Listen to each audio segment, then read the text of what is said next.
Hello all, welcome to success journey.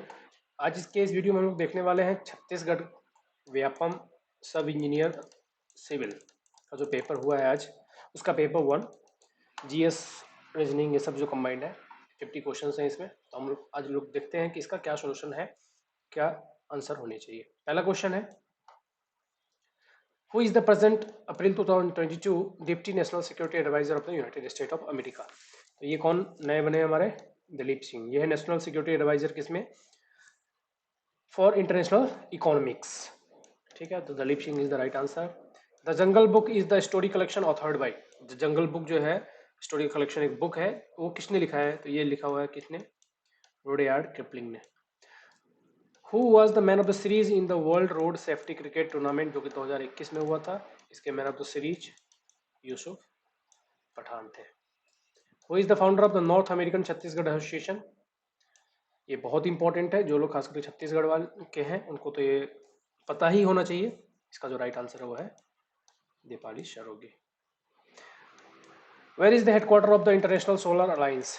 ये हम सबको पता है कि मोदी जी ने इसका इनिशिएटिव लिया था और इसको स्टार्ट किया था। गुरुग्राम में है। गुरुग्राम नया नाम है गुड़गांव का, जो कि हरियाणा का पार्ट है, एनसीआर में आता है। Which country has announced shifting of its capital to its new planned city named Nusantara? तो ये फ्यूचर कैपिटल है किसका? इंडोनेशिया का। The Best Actor award at the 67th National Filmfare Award 2019 was shared by which two actors? तो ये दो लोगों के बीच में बटा था, मनोज बाजपेयी एंड धनुष। मनोज बाजपेयी को मिला था भोसले के लिए और धनुष को मिला था असुरा के लिए। Name of the operation given to evacuation of the Indian citizen from Ukraine? ये बहुत ही फेमस है, operation Ganga. In 94th academy award, Oscar award जिसे हम कहते हैं, which movie got the best picture award? तो बेस्ट पिक्चर अवार्ड किसको मिला था? कोड़ा को। और मैक्सिमम मैक्सिमम मतलब मोस्ट अवार्ड अगर पूछे कि मोस्ट अवार्ड किसको मिला था, तो वो ड्यून को मिला था, 9 अवार्ड। ठीक, बेस्ट पिक्चर अवार्ड कोड़ा को मिला था और मोस्ट सबसे ज्यादा अवार्ड जो मिला था ड्यून को, 9 अवार्ड। नेक्स्ट है, विच कल्चरल फेस्टिवल वाज ऑर्गेनाइज्ड इन छत्तीसगढ़? तो ये हर एक साल मनाया जाता है मार्च के लास्ट दिन पे। ठीक है, 30 से 31 तारीख। तो इसको हम बोलते हैं रामदेव महोत्सव। The two part of the biological part sorry the two part biographical book Savarkar, जो कि वीर सावरकर के बायोग्राफी है, पब्लिश रिसेंटली, अभी रिसेंटली पब्लिश हुआ था। तो वो बुक जो है वो उन्होंने लिखा किसने है? तो ये ऑथर का नाम पूछ रहा है। तो ये ऑथर है इसके Vikram Sampath. Who is considered as the main creator of Linux operating system? सभी जानते हैं कि ऑपरेटिंग सिस्टम जो है पीसी का, एक तो विंडोज है जो कि माइक्रोसॉफ्ट बनाती है, दूसरा लाइनेक्स है। तो लाइनेक्स का पूछ रहा है कि कौन था मेन क्रिएटर? तो मेन क्रिएटर था, आप नाम से भी देख सकते हो यहाँ पे, लाइनस तो खैर सभी में है, लाइनस इसी से लाइनक्स बना है। और ये आपको जो दूसरा नेम है इसका, मिडिल नेम, ये आपको याद रखना है, टॉरवाल्ड्स। नेक्स्ट है, what is the correct sequence of the grand slam? ये बहुत इंपॉर्टेंट है टेनिस का, आपको ईयर के साथ याद रखना है। देखिए, ऑस्ट्रेलियन ओपन कब होता है? जनवरी में। उसके बाद होता है फ्रेंच ओपन। फ्रेंच ओपन होता है मई लास्ट में, मई के लास्ट में, जून के स्टार्टिंग में। विमिल्टन कब होता है? विमिल्टन होता है जून लास्ट और जुलाई में, जून लास्ट जुलाई में। और लास्ट में होता है यूएस ओपन अगस्त सितंबर में, अगस्त सितंबर, अगस्त के एंडिंग में और सितंबर के स्टार्टिंग में। तो यही सीरीज बनेगा 4-3-2-1, 4-3। द न्यू ऐप नेम्ड अभिव्यक्ति, अभिव्यक्ति जो ऐप लॉन्च हुआ था अभी छत्तीसगढ़ में, तो ये किसके लिए था? इसका पर्पस क्या था? ये एसओएस के लिए था। किसके लिए? वुमेन सेफ्टी के लिए, कि इमरजेंसी पे वुमेन यूज कर सके। Who was awarded Padma Shri for social work on leprosy patient in Chhattisgarh? तो ये कौन थे? दामोदर गणेश बापट। नेक्स्ट है, the communication mode that supports data in both directions at the same time. दोनों डायरेक्शन में इन और आउट दोनों हो सकता है, तो उस मोड को हम क्या कहते हैं? उस मोड को कहते हैं डुप्लेक्स, या फिर फुल डुप्लेक्स भी अगर ऑप्शन होता तो ये भी सही होता, फुल डुप्लेक्स। हाफ डुप्लेक्स में सिर्फ one directional. The India's first super computer कहता परम 8000। What activity is done when you boot up a PC? Portion of the operating system are copied from disk to memory. Which two kind of the sound effect files can be used, मतलब कौन सा कह रहा है audio files का format यहाँ पे support करता है पावर पॉइंट में। तो जेपीजी और जेएफ क्या है, पिक्चर के फॉर्मेट है। डब्ल्यू ये अगर देखिए डब्ल्यू ए वी जो है ये तो ऑडियो का फॉर्मेट है, और ये किसका है, एनिमेशन का, मतलब पिक्चर में जो एनिमेटेड पिक्चर होते हैं उसके लिए। तो ये भी नहीं है, और करेक्ट ऑप्शन है बी, ये दोनों ऑडियो के फॉर्मेट है, और ये दोनों ही पावर पॉइंट सपोर्ट करता है, डब्ल्यू ए वी और dot M I D. Next है which hardware was use in the first generation computer, तो सबसे पहले क्या वैक्यूम ट्यूब हुआ था use. What is the part of the database that holds only one type of the information, कौन सा ऐसा डेटाबेस होता है जिसमें सिर्फ एक टाइप की इंफॉर्मेशन होती है। तो हमने पढ़ा था जैसे जैसे आगे बढ़ते हैं तो फील्ड पे पहुंचने के बाद सिर्फ एक टाइप का डेटाबेस होता है, मतलब एक टाइप का डेटा होता है, किसी भी एक डेटा होगा, बाइनरी होगा, बुलियन होगा, कोई भी। How many bits in nibble, कितने बिट्स होते हैं, 4। विच of the following is storage element for static RAM, static RAM के लिए क्या है, फ्लिप फ्लॉप। ये क्वेश्चन बहुत ही पॉपुलर है, कई बार आ रहा है ये अलग अलग एग्जामिनेशन में। फ्लिप फ्लॉप इसका राइट आंसर है। Which architectural standards is working with cloud computing industry, कौन सा है, service oriented architecture. Computer calculates number in what mode, computer सारा काम सिर्फ नंबर ही नहीं, हर एक काम बाइनरी में करता है, 0 1 के फॉर्मेट में। ठीक है। Which of the following technique is use to send more than one call over a single line, एक से ज्यादा कॉल को या एक से ज्यादा सिग्नल को एक ही जगह पे भेजने के लिए उसको क्या कहते हैं, मल्टीप्लेक्सिंग, उस टेक्निक को कहते हैं multiplexing. Which operating system is non interactive, ये कौन सा होता है, batch operating system, batch processing या फिर बैच ऑपरेटिंग सिस्टम। नेक्स्ट है what is the function of an assembler, assembler क्या करता है, असेंबली लैंग्वेज को मशीन लैंग्वेज में कन्वर्ट कर देता है। तो सी हो जाएगा इसका राइट आंसर। नेक्स्ट है proxy server is use, proxy server दोनों काम के लिए होता है, लीगल और इलीगल। प्रॉक्सी सर्वर में क्या होता है कि आपकी आईपी विजिबल होती है तो आप छुपाने के लिए भी यूज करते हो प्रॉक्सी साइट्स, और उससे हम अपने आप को बचाते भी हैं। तो प्रॉक्सी क्या करता है basically, to provide security against unauthorised user. तो हैकिंग और इथिकल हैकिंग जैसे होता है ना, सेम है यहाँ पे प्रॉक्सी सर्वर्स दोनों काम के लिए होता है कि सिक्योरिटी अनऑथराइज जो यूजर्स हैं उससे बचने के लिए भी हम इसको यूज करते हैं। By default how many numbers of worksheet in MS Excel, कितने होते हैं, 3 होते हैं, सीट 1 सीट 2 सीट 3। नेक्स्ट है अब रीजनिंग का पोर्शन देखते हैं, रीजनिंग के पोर्शन में कौन सा आंसर है, देखिए कह रहे हैं पहला क्वेश्चन है एक वॉच है, क्वेश्चन बहुत ही इजी है, अगर आप इसे ध्यान से पढ़ते तो आप इसको इजीली सॉल्व कर, कह रहा है कि एक वॉच है जो कि गेन करता है, मतलब टाइम आगे बढ़ जाता है घड़ी का time, is 2 minutes slow at noon on Monday। तो एक क्या दिया हुआ है, a watch which gains uniformly is 2 minutes slow at noon on Monday। तो मंडे के 12 बजे, मंडे की 12 बजे मान लेते हैं ये मंडे है, इसके 12 बजे दिन को, दोपहर को 2 मिनट स्लो था, 2 मिनट स्लो था, and 4 minute 48 second fast at 2 PM on the following Monday. अगले मंडे को, अगले मंडे को जब टाइम देखा गया तो वो घड़ी 4 मिनट 48 सेकेंड फास्ट हो गया था। ठीक है। तो कह रहा है कि at what time it was correct, कह रहा है कब ये सही था, मतलब ये इस मंडे से लेके उस मंडे के बीच में कब ये सही रहा होगा, मतलब ये एग्जैक्ट सही टाइम दिखाया होगा। तो ये पहले स्लो से क्या आया होगा, स्लो से 0 पे आया होगा, फिर 0 से आगे बढ़ना शुरू हुआ होगा। तो इसको कैलकुलेट हम इजिली कर सकते हैं। देखिए टोटल पहले टाइम निकाल लो कि यहाँ से यहाँ तक कितना टाइम हुआ। अब ये किस समय कह रहा है, 2 PM पे, मतलब इस मंडे के 12 बजे से लेके अगले मंडे के 2 PM के बीच में, मतलब कितने घंटे हुए अगर टोटल हम कैलकुलेट करेंगे तो अप्रोक्सीमेट 170 आवर्स आएगा, 170 आवर्स आएगा। टाइम कितना गेन किया इसने, तो आप देख सकते हो यहाँ पे गेन्स यूनिफॉर्मली, मतलब एक वो जो इसकी जो गेन रेट है, मतलब आगे बढ़ने या फिर रुकने की जो गति है, वो एकदम गेनिंग रेट जो है वो कांस्टेंट है। तो गेनिंग रेट कांस्टेंट है। तो देखिए तो ये 2 + 4 कितना है, 4 मिनट और 48 सेकेंड, 4 मिनट 48 सेकेंड। तो टोटल जो गेन हो जाएगा, मतलब ये माइनस में था और ये इतना प्लस में आया यहाँ पे, तो टोटल गेन कितना हुआ, जितना प्लस में आया 4 मिनट 48 सेकेंड प्लस का है, और ये माइनस में था, स्लो हो गया था। तो इन दोनों को ऐड करेंगे तो टोटल गेन कितना किया इसने, 6 मिनट 48 सेकेंड्स, इस मंडे की 12 से लेके इस मंडे को 2 बजे के बीच में। तो 6 मिनट 48 सेकेंड का गेन किया।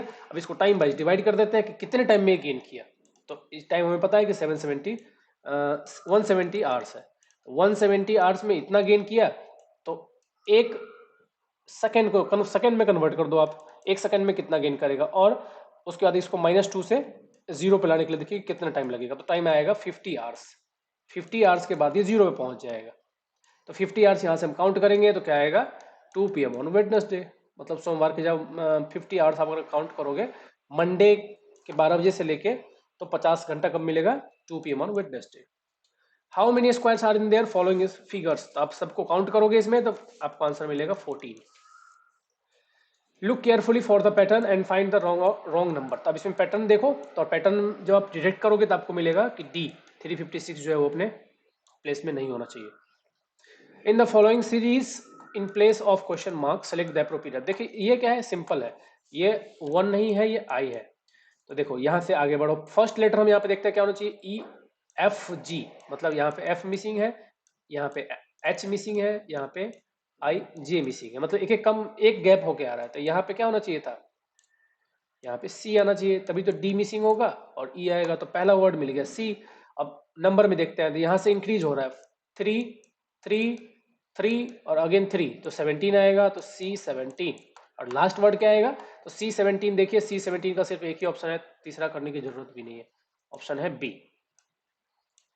नेक्स्ट है which letter replace the question mark, question mark जो है यहाँ पे इसको कौन सा लेटर रिप्लेस करेगा, तो इसको रिप्लेस करेगा आर।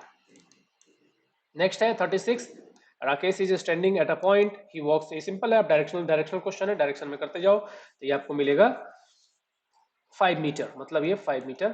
क्या पूछा है कि स्टार्टिंग पॉइंट और जहां पे पहुंचा है लास्ट में। बहुत ईजी होता है इस टाइप पे क्वेश्चन, आपको जहां से बोल रहा है वहां से स्टार्ट करो और आगे बढ़ते जाओ। बस आप डायरेक्शन का क्या कैसे ध्यान रखोगे, ऊपर नॉर्थ है, नीचे साउथ है, इधर ईस्ट है और इधर वेस्ट है, और अगर लेफ्ट राइट बोले तो वो तो आपको पता ही है।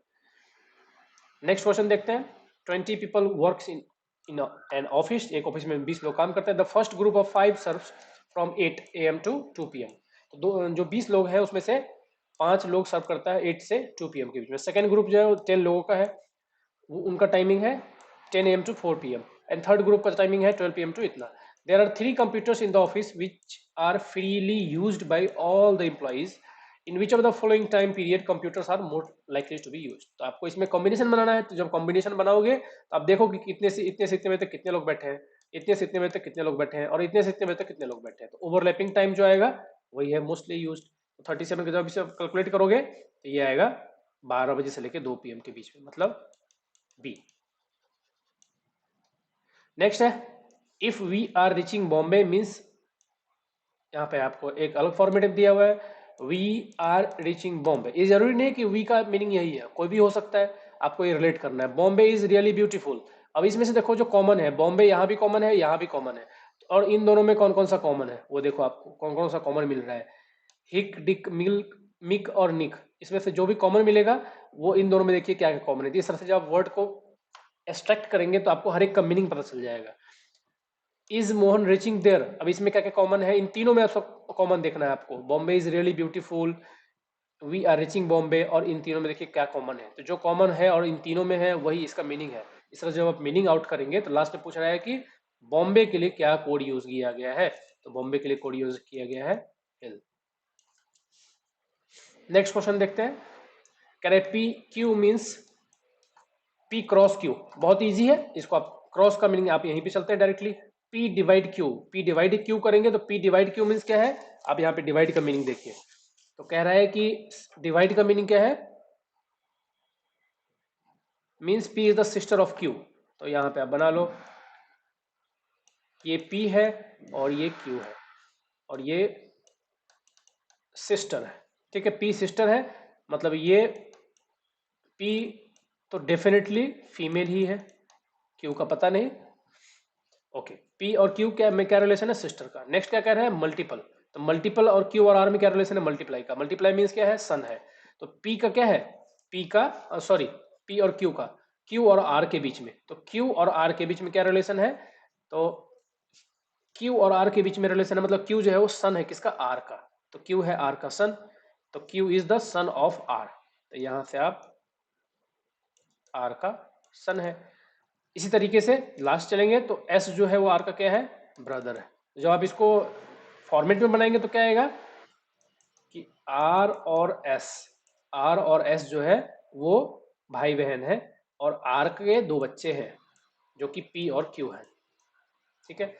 एस जो है वो सिस्टर है, फीमेल है, और आर जो है ब्रदर है, मतलब मेल है, और इसके दो बच्चे हैं जिसमें से पी मतलब ये फीमेल है, ये डॉटर है इसका आर का, और क्यू क्या है, क्यू जो है वो सन है, मतलब मेल है। अब वो देखिए P is the son of R, P जो है वो सन है आर का, नहीं ये डॉटर है, तो ये स्टेटमेंट गलत हो गया। P is the daughter of S, P is the daughter, daughter तो है ये लेकिन एस का नहीं आर का, तो ये भी स्टेटमेंट गलत हो गया। S is the mother of P, S is the mother of P नहीं, ये इसकी बुआ है, ठीक है, तो ये भी स्टेटमेंट गलत है। तो करेक्ट ऑप्शन क्या है, she. S is the father sister of Q, ठीक है, फादर सिस्टर। नेक्स्ट चलते हैं, three adjacent face of a cube coloured blue. तीन जो क्यूब है तो क्यूब के सभी साइड में से तीन साइड को कलर कर दिया गया है ब्लू कलर में। The cube is then cut out horizontally and one vertically, एक बार वर्टिकली काटा गया, एक बार हॉरिजेंटली काटा गया है, टू फॉर्म अ क्यूबाइड, उससे एक क्यूबाइड बनाने के लिए। Each of the cuboid is coloured pink on all the uncoloured face, तो उसमें जो भी अनकलर्ड फेस है उसको क्या कर दिया गया है, कलर कर दिया गया पिंक कलर का, as before. into four cubites of equal size, then how many cubite have two faces? अब इसको जब कट कुट करोगे तो ये तो खैर वैसे ज्यादा मुश्किल नहीं है, थोड़ा इमेजिनेशन पावर चाहिए, इमेजिनेशन पावर से इसको कट करोगे तो पता चलेगा इस कितने टोटल 6 है। एक क्यूब है, मैं आपको थोड़ा इमेजिन करने के लिए एक डायग्राम बना देता हूँ ताकि आपको समझ में आए। एक ये क्यूब है, अब इसके साइड्स दिख रहे होंगे, आप क्या कह रहे हैं कि three adjacent faces of the cube are coloured blue. अब इसको ब्लू कलर कर दो, कोई भी एडजेसेंट फेस को, इसको कोई भी, इसको कर दिया हमने, इसको कर दिया हमने, और किसी भी एक को कर दिया, ठीक है। अब इस तरीके से आप इमेजिन करके जब कट कट करोगे तो मिलेगा आंसर 6। नेक्स्ट है the commonly used material in manufacturing of cement. Commonly used material in manufacturing of cement, cement में बनाने के लिए सबसे कॉमनली यूज्ड मटेरियल क्या होता है, ये सभी को पता है, लाइमस्टोन और चाक यूज करते हैं, लाइमस्टोन और चॉक यूज करता है। इन दोनों का प्रोपोर्शन होता है जनरली 1:2 का, ठीक है, 1:2 का प्रोपोर्शन होता है। लाइमस्टोन से हमें कैल्शियम ऑक्साइड मिलता है और चाक से एल्यूमिनियम और सिलिका मिलता है, ठीक है, तो लाइमस्टोन आ जाएगा। नेक्स्ट क्या, Chhattisgarh state is the biggest producer of, Chhattisgarh जो है वो बिगेस्ट प्रोड्यूसर किसका है, ये है राइस का। Sondur dam is situated in district of Chhattisgarh state, तो कह रहा है कि इन विच डिस्ट्रिक्ट, तो डिस्ट्रिक्ट का नाम बताना है, तो ये किस डिस्ट्रिक्ट में है, नंबर 3 डिस्ट्रिक्ट में है। सॉइल टेक्सचर, सॉइल का टेक्सचर क्या क्या कहलाता है, the arrangement of individual soil particles with respect to each other into a pattern. Texture means कैसी फीलिंग आती है जब आप उसको छुओगे तो उससे कैसी फीलिंग आ रही है, वो स्मूथ है, रफ है, कैसा है, तो उसको बोलते हैं टेक्सचर। तो ये A answer is the correct answer. Kelo river originates in the, Kelo river कहाँ से मतलब ओरिजिनेट्स कहाँ से हो रहा है ओरिजिनेट, तो ये ओरिजिनेट होता है लुडेगा हिल्स, ठीक है, लुडेगा की पहाड़ियों से, रायगढ़ जिले से। Soil consistency, consistency of soil क्या होता है कि सॉइल कितना कंसिस्टेंट है वर्केबल के लिए, मतलब वो कितना, उसकी कैरेक्टरिस्टिक क्या है at different moisture content level पे, ठीक है, उसको बोलते हैं सॉइल कंसिस्टेंसी। कंसिस्टेंसी मींस हर एक मॉइस्चर कंटेंट पे उसकी क्या प्रॉपर्टी है। Why the crop rotation is necessary, crop की रोटेशन क्यों नेसेसरी, क्योंकि अगर एक ही क्रॉप लगाएंगे तो एक डिफिनिट क्रॉप क्या करेगा, एक ही न्यूट्रिएंट को यूज करता रहेगा और फिर बाद में उस सॉइल में उस चीज की डिफिशियंसी हो जाएगी, बाकी न्यूट्रिएंट यूज ही नहीं हो पाएंगे। बट अगर हम डिफरेंट डिफरेंट न्यूट्रिएंट लगाते हैं तो क्या होगा, हर एक न्यूट्रिएंट यूज होता रहेगा और फिर दूसरा न्यूट्रिएंट जो यूज नहीं हो रहा है वो अक्यूमुलेट होता रहेगा। तो क्रॉप रोटेशन से हमें न्यूट्रिशन ज्यादा करने की जरूरत नहीं पड़ती है, मतलब ये जो फर्टिलाइजर है इसका यूज ज्यादा नहीं करना पड़ता है। तो आप इसका answer, to increase the fertility of the soil. The material used as an ingredient of the concrete is usually, कह रहा है मटेरियल कौन सा यूज होता है इंग्रेडिएंट में, कंक्रीट में, सीमेंट, वाटर, एग्रीगेट, हम सभी जानते हैं कि सभी के मिक्सचर को क्या कहते हैं, कंक्रीट कहते हैं, तो ऑल ऑफ द एबव।